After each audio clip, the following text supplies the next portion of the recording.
এবার থেকে রুটি হবে কুকারে, কোনো রকম ঝামেলা ছাড়াই রুটি করার নতুন পদ্ধতি।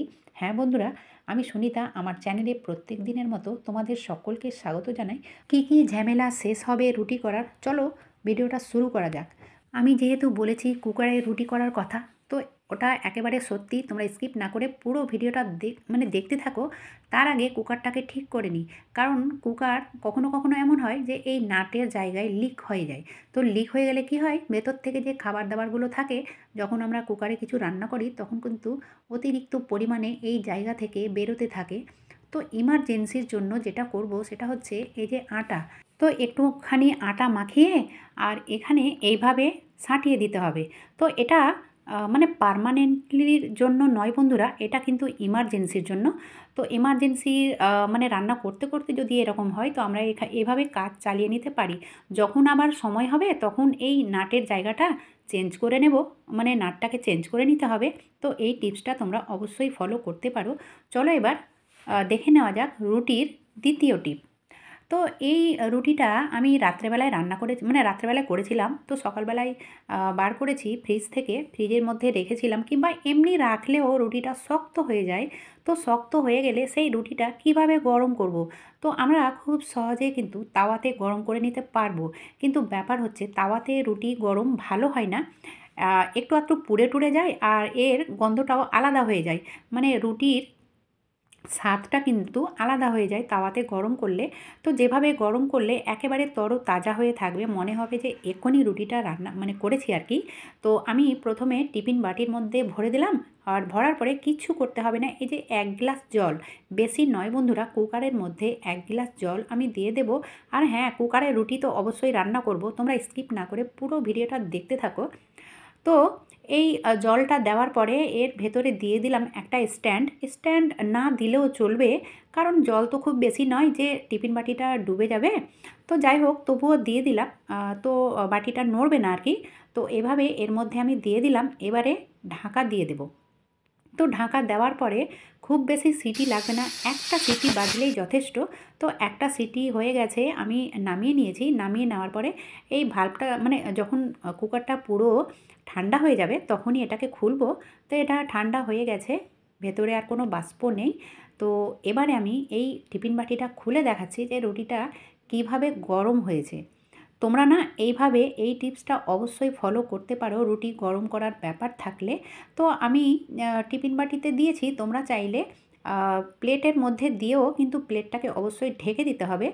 তো এই দেখো বন্ধুরা, তোমরা দেখে বুঝতে পারছো এর মধ্যে থেকে ভাপ বেরোচ্ছে, মানে একেবারে মনে হচ্ছে যে রুটিগুলো এক্ষুনি করলাম। তো এইভাবে তোমরা না রুটি গরম করে নিতে পারো।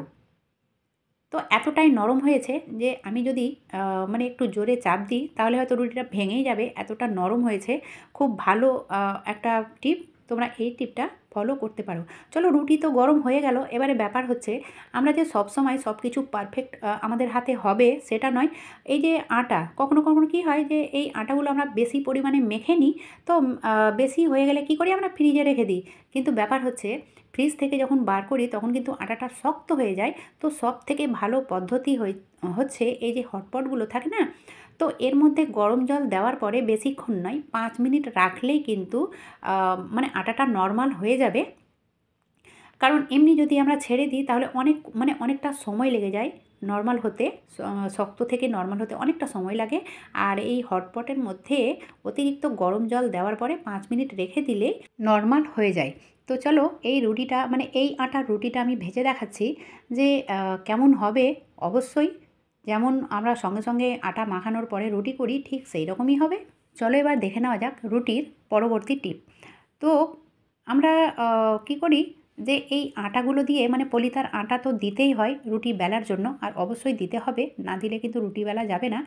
কিন্তু এখানে আমি বলতে চাইছি এই আটা দেওয়ার, মানে পলিথার আটা দেওয়া সত্ত্বেও অনেক সময় কী হয়, বেলনে চাকিতে ধরে নেয়। তো আমাদের খুব বিরক্ত লাগে, আর অতিরিক্ত মানে সে কারণে অতিরিক্ত আটা দিতে হয়, তাহলেই কিন্তু বেলাটা ভালো হয়। তো কী করলে এই সমস্যাটা হবে না, চলো এই সমস্যার সমাধানটাও এক্ষুনি আমি করে দিচ্ছি। এই যে বেলন, তো বেলনটা না একটুখানি যদি এই আগুনে গরম করে নেওয়া হয়, তাহলে যদি কোনো রকমভাবে স্যাঁতস্যাঁতে থাকে, স্যাঁতস্যাঁতে যদি নাও থাকে, একটুখানি যদি গরম করে নাও না, তাহলে দেখবে কোনো মতে রুটিটা ধরবে না বেলার সময়। আর শুধু বেলনটা করলে হবে না, এই চাকিটাকেও করে নিতে হবে। খুব সহজ পদ্ধতি। এইভাবে মানে কয়েক সেকেন্ড, 5-7 সেকেন্ড এইভাবে ঘুরিয়ে ঘুরিয়ে গরম করে নিলে দেখবে এত সুন্দরভাবে রুটি বেলা হবে, মানে অতিরিক্ত আটাও লাগবে না, আর রুটিটা চাকি বেলনে ধরেও নেবে না। মানে এটা খুব ভালো একটা টিপ, সে কারণে আমি তোমাদের সঙ্গে শেয়ার করলাম। তোমাদের সঙ্গে যদি এরকম হয়ে থাকে তোমরা এইভাবে করে নিতে পারো, মানে রুটি করার সময় এই কাজটা করে নিতে হবে, তাহলে দেখবে ভালো রেজাল্ট পাওয়া যাবে। তো এই দেখো তোমরা দেখতে পাচ্ছ প্রথমে ধরে নিচ্ছিল, আর গরম করার পরে কিন্তু কোনো মতেই ধরছে না, অল্প আটাতেই কিন্তু রুটি বেলা হয়ে যাচ্ছে। তোমাদেরকে যদি এই টিপগুলো ভালো লেগে থাকে তাহলে অবশ্যই একটা লাইক করে দিও। চলো এবার কুকারে রুটি করব কেন আর কিভাবে বা করব। তো কুকারটাকে এইভাবে আমি পাল্টে দিয়েছি, আর দেখে নিলাম গরম হয়েছে কি না একটুখানি জল দিয়ে। তো অবশ্যই গরম হয়ে গেছে। তো দিয়ে দিলাম রুটি। কুকারে রুটি করার কারণ হচ্ছে, যদি কখনো মনে হয় যে তন্দুরি রুটি খাওয়ার ইচ্ছে করছে, তাহলে তোমরা না এইভাবে কুকারে যদি রুটি করো তাহলে মানে পুরোপুরি তন্দুরি না হলেও তন্দুরি রুটির কাছাকাছি মানে ওই রকমই লাগবে খেতে। তো অবশ্যই এখানে কিন্তু খুব সহজে রুটি হয়ে যাবে। আর দ্বিতীয়ত হচ্ছে, অনেক সময় কী হয় বাইরে ছেলেমেয়েরা থাকে, তো সবসময় তাওয়া টাওয়া মানে এটা সেটা হয়তো রুটি করার জন্য তাওয়া টাওয়া থাকে না। যদি কুকার থাকে না, তাহলে এই কুকারে খুব সহজে রুটি করে নিতে পারো। তো কুকারে রুটিটা ফুলিয়ে নিতে পারো, কিংবা যদি তাড়াতাড়ি করতে চাও তাহলে এইভাবে চুলায় দিয়ে দেবে, তাহলে রুটিটা ফুলে যাবে। আর এভাবে গ্যাসের চুলায় রুটি দেওয়ার অভ্যেস না থাকলে তোমরা কুকারে রুটিটাকে ফুলিয়ে নিতে পারো, খুব সহজে রুটি কিন্তু কুকারেই হয়ে যাবে। তো যাদের সমস্যা রয়েছে কিংবা তান্দুরি রুটি খাওয়ার ইচ্ছে থাকে, তো এইভাবে না রুটি অবশ্যই করে নিতে পারো। এবারে ব্যাপার হচ্ছে, এইভাবে যদি উল্টে রাখি তো কুকারের কি কোনো সমস্যা হবে? না বন্ধুরা, কোনো মতেই হবে না। আমি রুটি করলাম আর তোমাদেরকে পাল্টেও দেখাচ্ছি, একদম কিচ্ছু হয়নি। তো কুকারে তো হলো রুটি। এবারে দেখো জল ছাড়াই কিভাবে আমরা অনেকগুলো রান্না বান্না কুকারে করে নিতে পারি, মানে একই সময়ে একেবারে অনেকগুলো রান্না করে নিতে পারবো। যেমন ধরো এই টমেটোর করব চাটনি, তো আমি ওপর থেকে এইভাবে চিড়ে নিলাম যেন ছিলতে অসুবিধে না হয় পরে। আর আলু সেদ্ধ করব আর ডাল সেদ্ধ। তো কিভাবে জল ছাড়াই আমরা এই সেদ্ধগুলো কুকারে করে নিতে পারি, কারণ জল ছাড়াই যদি সেদ্ধ করি তার টেস্ট কিন্তু দ্বিগুণ হবে। তো আমি ডালটা যেহেতু টিফিন বাটি দিয়েছি, কারণ ডাল সেদ্ধ করার জন্য জল লাগে, তো এই টিফিনে এই জন্য দিলাম যে ঢাকনাটাকে লাগিয়ে দেব। আর কুকার দেখো একেবারে শুকনো রয়েছে, আর আমি টমেটো আর আলুটাকে এমনিই দিয়েছি। তোমরা চাইলে সেটাকেও বাটি বাটি দিয়ে দিতে পারো, টিফিন বাটি না হলেও এমনি বাটিতেও দিয়ে দিতে পারো। তো বাটিতে দিলে বেশি ভালো হয়, তাহলে কুকারে লাগবে না এতটুকুও।